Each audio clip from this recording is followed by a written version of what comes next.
Je suis doctorant en géographie à l'Université de Lorraine au laboratoire Lothaire. Ma thèse porte sur l'étude géographique de l'approvisionnement énergétique et les engagements de la Côte d'Ivoire après la COP 21. Alors dans ce sujet, ce qui m'a intéressé, c'est que le secteur de l'énergie a été au cœur de l'accord de Paris.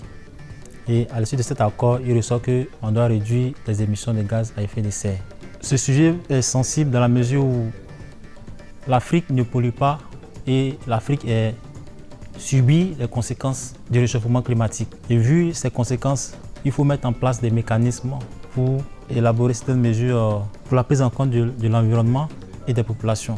Parce que tout sujet de recherche doit arriver à résoudre un certain nombre de problèmes.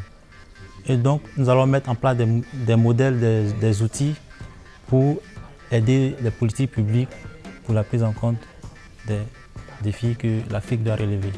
Ma thèse, d'abord, dans un premier temps, nous allons voir la situation énergétique en Côte d'Ivoire.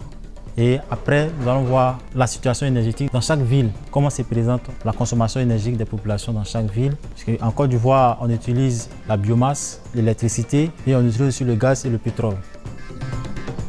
L'urgence, c'est qu'en matière de la déforestation, les populations utilisent les combustibles lignés. Et il faut passer de ces systèmes carbonés à un système décarboné. Et parlant des systèmes décarbonés, il faut introduire les énergies renouvelables dans la consommation des populations. On peut s'appuyer sur les barrages hydroélectriques de la zone parce qu'en période sèche, nous voyons que le régime hydrologique baisse. Et il faut du coup intégrer les énergies renouvelables dans le mix électrique de la Côte d'Ivoire. À ce niveau, il y a des mécanismes qui sont déjà lancés.